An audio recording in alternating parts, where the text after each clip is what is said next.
kita Aman. sekalian. Sebelum memulai, Bapak akan menunjukkan video terlebih dahulu. Ibu Balika kemarin ada bencana banjir bandang gimana? Dan malam juga. Nah, sebelum mulai kita akan menonton video terlebih dahulu.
Yang dapat diambil dari setelah melihat video tersebut itu sama ya tidak memandang dari suku manapun ya.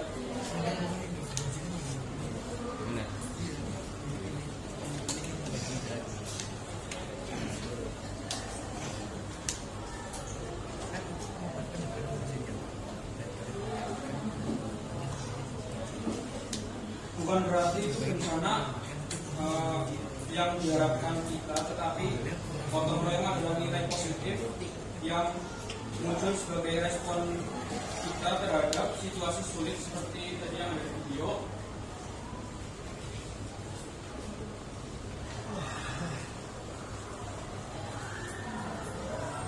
Untuk yang pertama ini masuk pemakna umum gotong royong. Boleh ditulis kalau menurut kalian.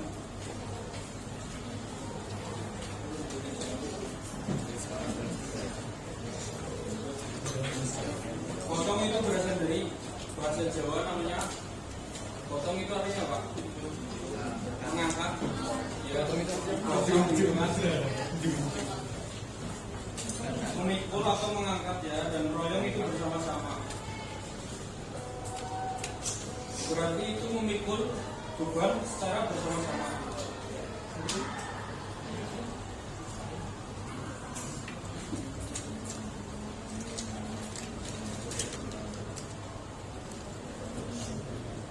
Nah, filosofi Pancasilanya itu dari Insinyur Soekarno dalam pidato tanggal 1 Juni tahun 1945 menyatakan bahwa jika Pancasila diperas menjadi satu prinsip, maka prinsip itu adalah gotong royong. Untuk definisi sosialnya, gotong royong adalah sistem kerja sama yang didasari oleh semangat sukarela, rasa kekeluargaan, dan tanpa pamrih untuk mencapai tujuan bersama. Jadi itu gotong royong dari diri kita masing-masing untuk membantu orang lain yang sedang kesulitan.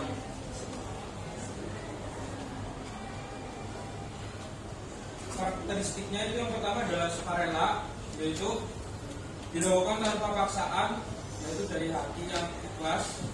Yang kedua, partisipatif, yaitu setiap orang memiliki peran. Sekecil apapun itu, kita harus membantu orang lain. Sebaliknya juga orang lain membutuhkan kita juga membutuhkan orang lain. Kebersamaan fokus pada hasil kolektif, bukan keuntungan pribadi. Jadi kalau ada misal meja ada banyak mau dibawa ke aula, masa satu orang bawanya anak, baiknya bersama-sama ya.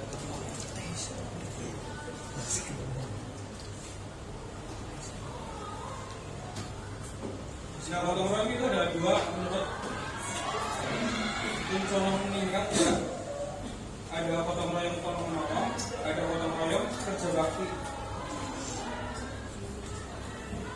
Kalau gotong royong tolong menolong itu sifatnya individual. Misal kita menolong tetangga yang sedang ada acara di rumahnya. Kalau gotong royong kerja bakti, seperti tadi yang ada di video, itu termasuknya gotong royong kerja bakti, yaitu yang bersifatnya itu umum untuk kebersamaan semuanya. Bisa dipahami?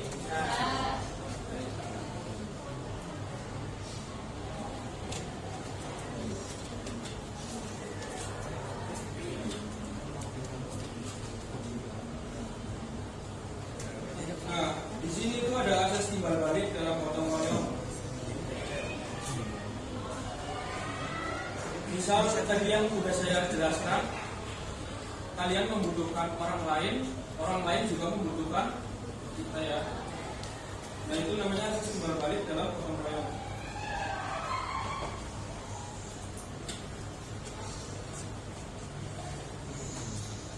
Ini jenis-jenis gotong royong di pedesaan.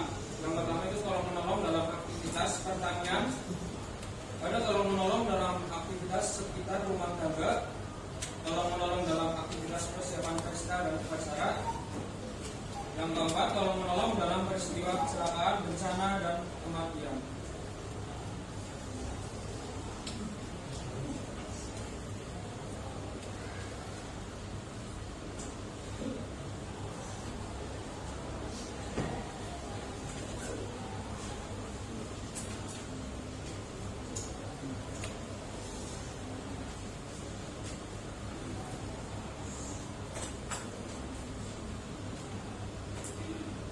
Nah ini ada selanjutnya ada landasan gotong royong.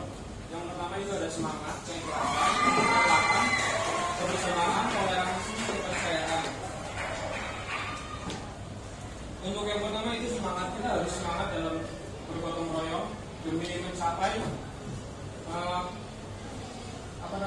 kayak kebersamaannya itu membuahkan hasil.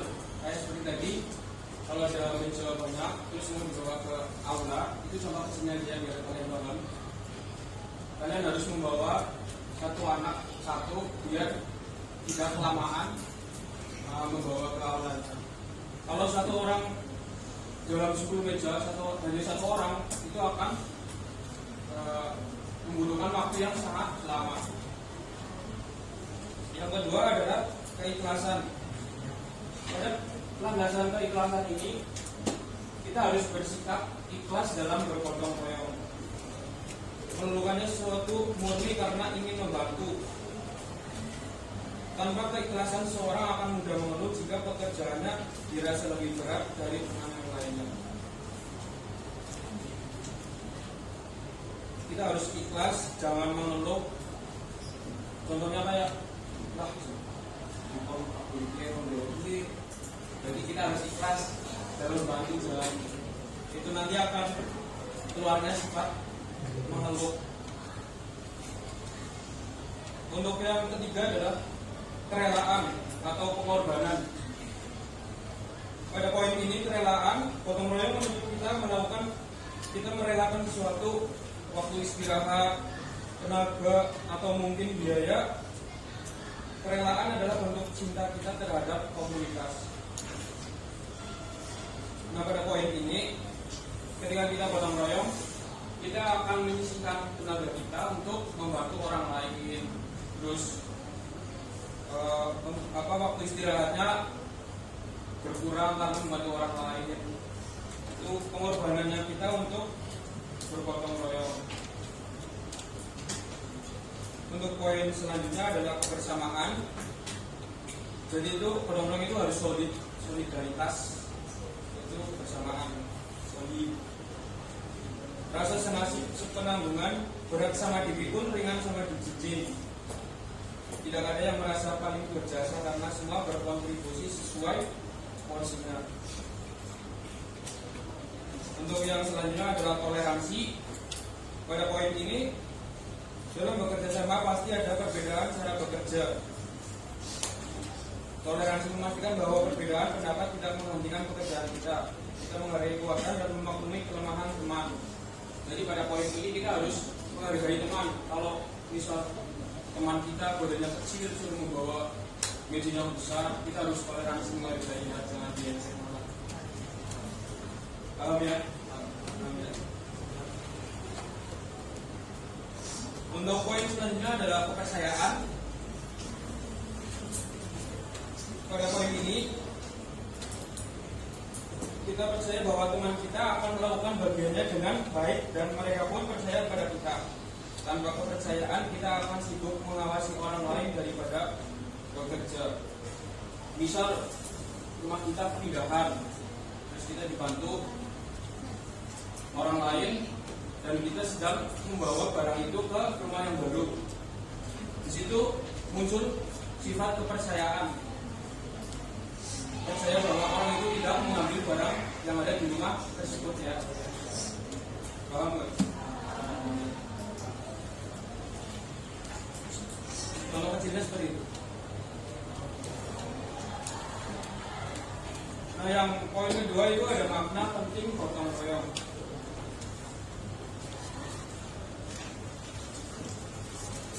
Gotong royong merupakan pedoman untuk menciptakan kehidupan yang jauh dari konflik di dalam gotong.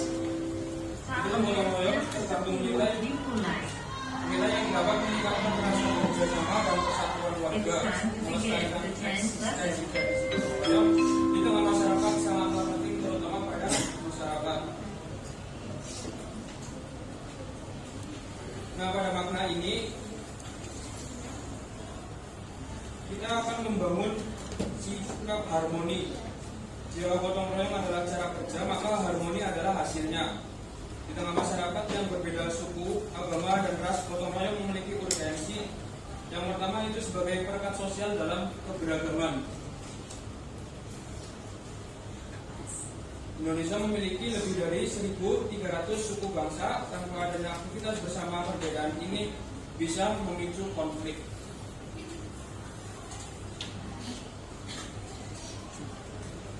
Jadi itu pada poin ini sebagai perekat sosial yang di negara ini kan beragam suku, budaya, ras, agama. Karena gotong royong kita dijadikan satu untuk merekatkan sikap harmoni. Untuk poin yang kedua itu mewujudkan integrasi nasional. Gotong royong adalah alat pemersatu bangsa yang paling efektif karena bersifat praktis, bukan hanya teori. Di mana-mana kita bisa gotong royong, di kantin, di kelas, di luar sekolah, dimanapun kita bisa gotong royong. Seperti tadi saya mobil. Nah itu kan termasuk gotong royong juga, supaya teman-teman kamu bisa belajar, kamu juga bisa belajar, terus kamu juga membantu saya masing-masing.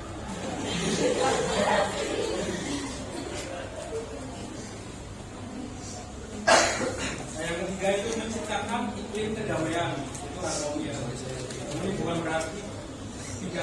perbedaan, melainkan kemampuan untuk hidup berdampingan.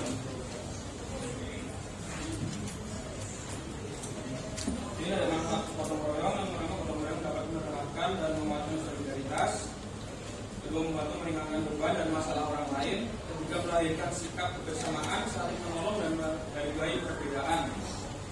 Yang keempat, mengurangi kesalahpahaman sehingga dapat mencegah berbagai konflik.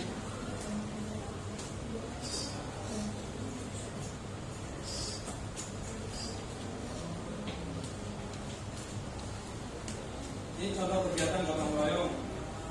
Jadi ada dua itu, gotong royong tolong menolong, ada gotong royong kerja bakti. Kalau tolong menolong itu dari individual, kalau kerja bakti untuk kebersamaan. Contohnya seperti memperbaiki rumah tetangga dan kepentingan lain yang membutuhkan orang banyak. Yang kedua, gotong royong kerja bakti itu seperti membersihkan dan memperbaiki jalan dan menyongsong acara dusun maupun desa.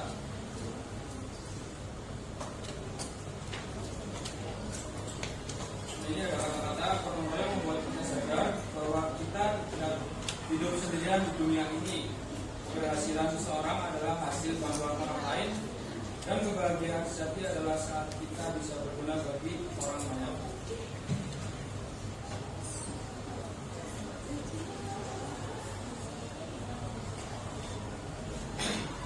Yang tahu gotong royong di lingkungan sekolah di sini siapa? Sebutkan juga.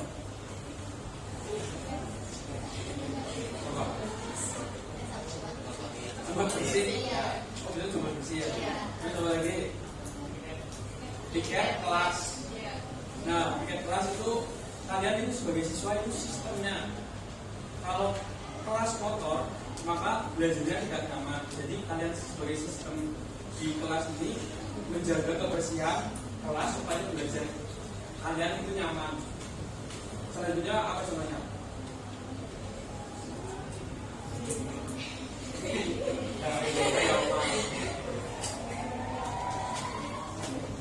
Kalau di lingkungan masyarakat,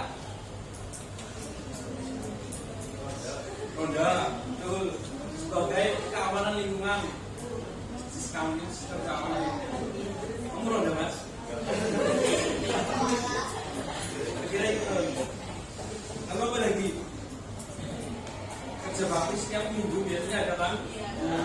Rumah kalian masing-masing. Nah itu contoh gotong royong. Yang kedua itu kerja bakti, bukan tolong menolong.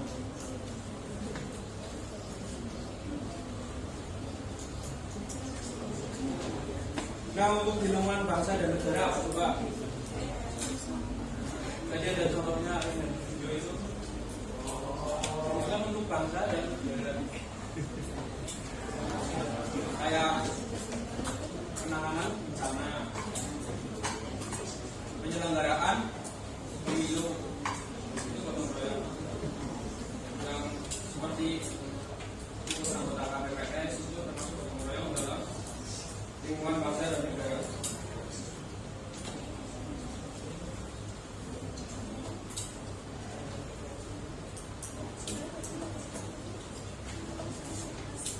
Membuat kelompok ya. Ada 7 kelompok, nanti per kelompok ada 5 orang. 24. Berarti dia 7 kelompok. Dia ada yang 4, ada yang 5. Berhitung dari sini ya.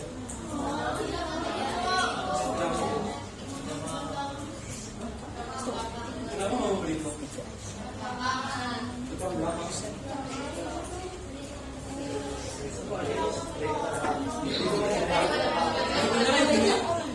Cowok dulu, nanti habis itu cewek.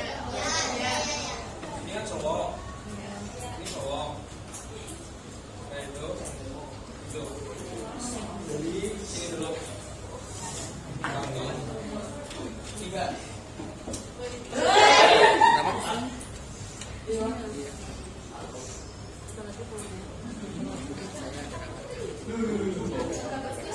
Satu kelompok ada.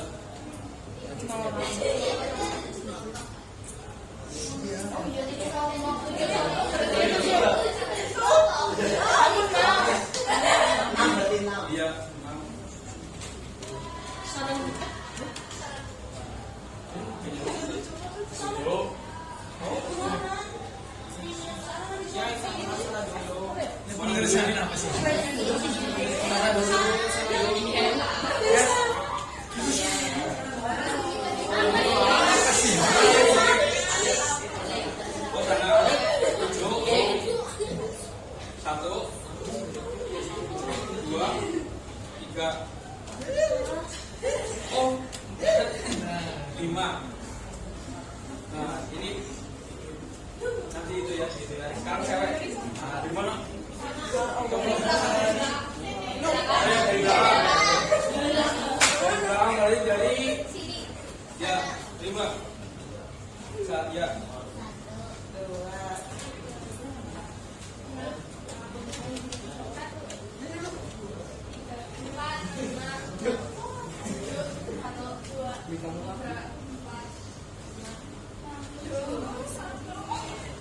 Ya, kelompok. Gembong nih gembong.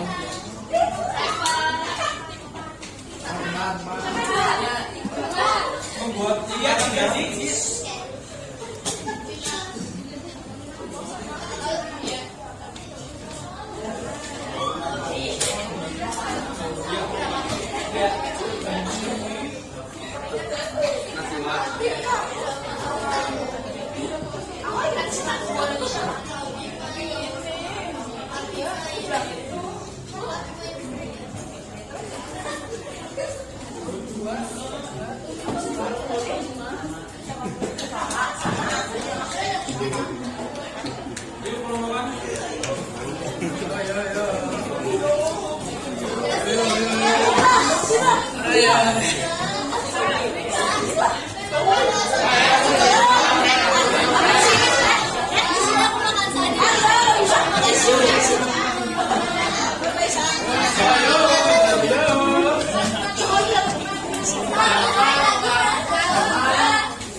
Masih surat pindah harus dijaga.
Nanti presentasi ya. Ya. Nanti ada briefing nanti yang salah presentasi.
Iya.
Dikerjain sampai jam 2.55 ya.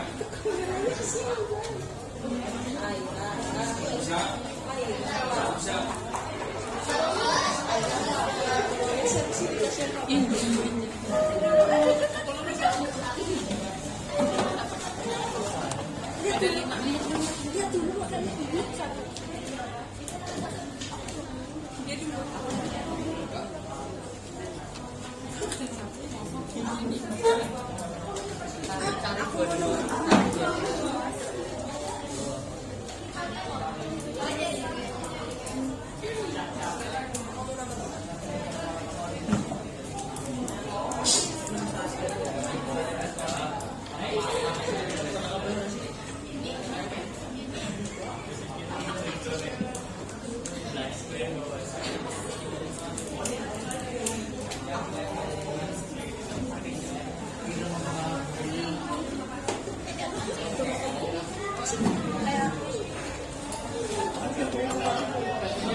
Oh, berarti nomor 2, 3, 5, bagi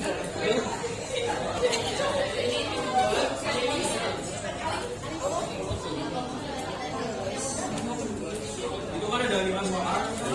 dari sisa 3 soal. Kerjain satu-satu.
Ini